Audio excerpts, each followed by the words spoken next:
ঘুমাতে এই কারণে পারলো না, যতদিন দুঃখ ছিল কৃষ্ণ ছিল ততদিন, আর যখন আমার দুঃখ নেই কৃষ্ণ আমি যদি ত্যাগ করে চলে যাই, এমন পারবে কেন তাদের কাছে ভগবান?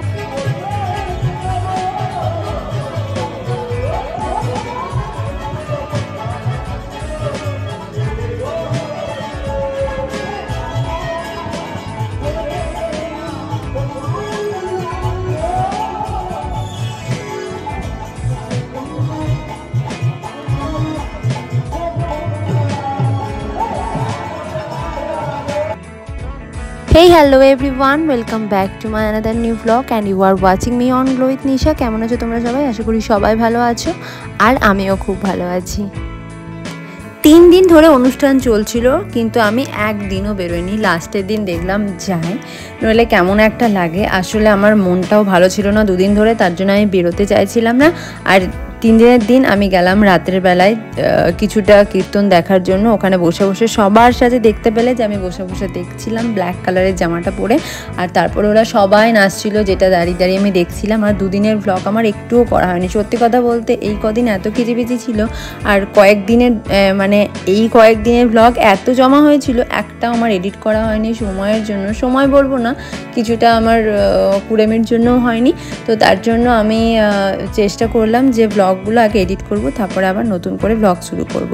তা এখানে দেখতে পাচ্ছ সকালবেলা আমরা সবাই কীর্তন দেখতে এসেছি, প্রচুর ভিড় হয়েছে। আর দিদা এসেছিল, এই যে কীর্তন করছে যে দিদিটা, ওই দিদিটাকে খাওয়ানোর জন্য, মিষ্টি খাওয়ানোর জন্য। আর একটা শাড়ি দিল, জল খাওয়ালো, এসব কিছু করতে হয়, আমি জানি না কেন, বাট করে, তাই দেখলাম বসে বসে। আর সেটাই দিদা করছিল। আর তারপরে জানো এই দিদিটার একটা এত সুন্দর কিউট একটা বাচ্চা আছে, ওর সাথে তো মাম্মাম লিটারালি ঝগড়াও করেছে। মাম্মাম ওকে একটা লাথি মেরেছে, কারণ ও সবার কোলে যাচ্ছিল সেই কারণে। তো তারপরে ওই দিদিটার বাচ্চাটাকে নিয়ে বেশ খানিকক্ষণ আমরা খেলেছিলাম। আর এখানে ওই দিদিটা কীর্তন করছিল, সবাই মিলে বসে সেটা দেখছিলাম। আর আজকে হচ্ছে গিয়ে খিচুড়ি খাওয়াবে। তো আমার ঠিকঠাক ব্লগটা সেদিনের পুরোটা করা হয়নি, কিছুটা করা হয়েছিল। আর দেখো এখানে কীরকম নাচানাচি করছি সবাই মিলে, আর হরিনামও করছিল। তো সবাই মিলে এখানে নাচানাচি করছিল। আর এদিকে এসেছিল মাম্মামকে খাওয়ানোর জন্য। Hello everyone, welcome back to my another new vlog. You are watching me on Glow with Nisha. কেমন আছো তোমরা সবাই? আশা করি সবাই খুব ভালো আছো। কি আলাদা লাগছে রে? আর আমি এইভাবে সেজেছিলাম বলে মামি বলছিল যে তোকে চেনাই যাচ্ছে না এরকম। আসলে আমি কি পরবো সেটাই ঠিক করতে পারছিলাম না। তারপর দেখলাম সিল্কের এরকম শাড়ি আছে, সেটাই পরা যাক, কারণ যেটাতে হোলিটা লাগবে না আর পুরো ময় হবে না, এসে কেচে দিলেই ঠিকঠাক হয়ে যাবে।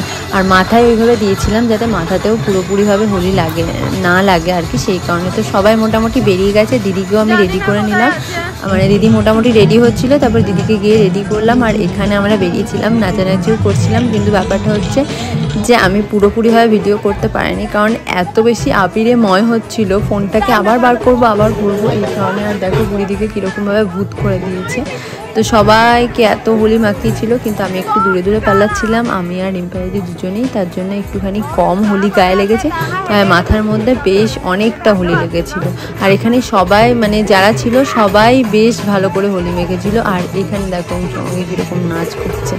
তো সবাই মিলে অনেক মজা করছিলাম। আর যেতে যেতে রাস্তায় বক্সটা গেছে খারাপ হয়ে এই জায়গাটায়, ঠিক আছে। তো এইখানে আমরা নিজেরাই এরকম মুখে মুখে গান করে তারপরে নাচানাচি করছিলাম। বক্সটা দিকে খারাপ হয়ে গেছিলো, তবু আমরা হাঁটতে হাঁটতে চলে এসেছি মাঠে। আর এখানে দেখো কীরকম দধিমঙ্গলের জন্য মাঠটাকে দিয়ে একদম কাদা করে রেখেছে।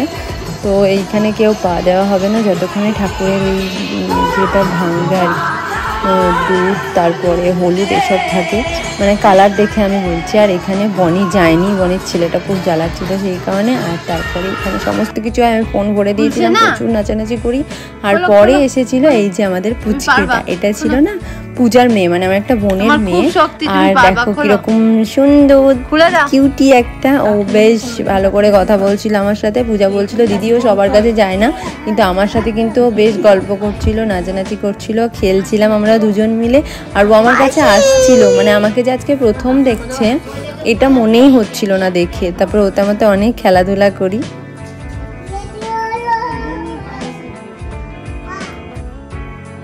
আর আজকে না ও ছিল, পরের দিন ভোরবেলা উঠেই ও চলে যাচ্ছিল বাড়ি। আর পূজাও দেখা করতে এসেছিল ভোরবেলায়, বেশ অনেকটা আগেই ঘুম থেকে উঠেছিলাম ও যাবে বলে। আর কিছুক্ষণ বসে ওর সাথে খেললামও। তারপরে দেখলাম একটা ব্যাগ নিয়ে এসেছে, ওকে বেশ একটা সুন্দর পূজা ব্যাগ দিয়ে দিয়েছে। তারপর ওরা চলে গেল বাড়ি।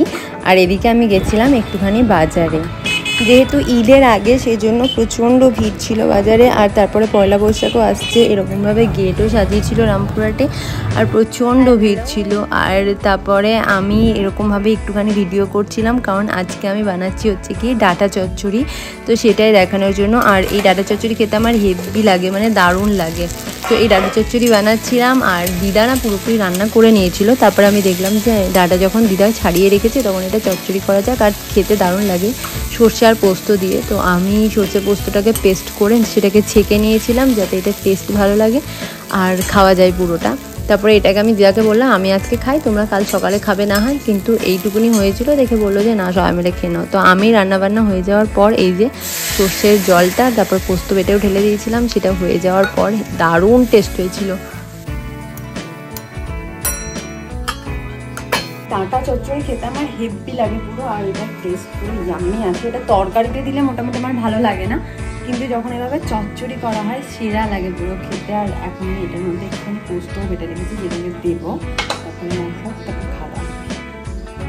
চচ্চড়ি কমপ্লিট হয়ে গেছে, এটাকে তুলে নিয়ে আমি বাটির মধ্যে নিয়েও নিয়েছি। আর এটা এখন আমি বসে বসে খাবো। আর আমি না বাড়িতে থাকলে সত্যি কথা বলতে চুল টুল কিচ্ছু আঁচড়ায় না, তো প্লিজ আমার চুল দেখে কেউ বলো না যে পাগলের মতো লাগছে। আর তারপরে আমি চচ্চড়িটাকে বসে বসে খাই। তারপরে আমি গেছিলাম পরের দিন দেখুড়িয়া সকালবেলা উঠে, কারণ আজকে আমি একটু শিবকে জল ঢালবো। আমাদের গ্রামে এই পয়লা বৈশাখের আগে 4-5 দিন শিব ঠাকুরটা তোলা হয় পুকুর থেকে, তো তারপরে তুলে আনা হয়েছিল আর সেটা পুজো হচ্ছিল। আমি দেখলাম আজকে ওই নীলের উপোসের দিন, তো উপোস তো করি না, তো আজকে যাই গিয়ে জল ঢালে আসি। তারপরে দেখলাম গুবলু ছিল, আর আমি স্কুটি চালিয়ে আজকে প্রথমবার গেছিলাম। তো তারপরে এখানে একটা বিশাল বড় কাণ্ড হয়েছে, মানে পেট্রোল পাম্প দাদাকে নিয়ে গিয়ে পেট্রোল ভরে নিয়ে এসেছি, সেটাও একটা বড় সড়ো ব্যাপার।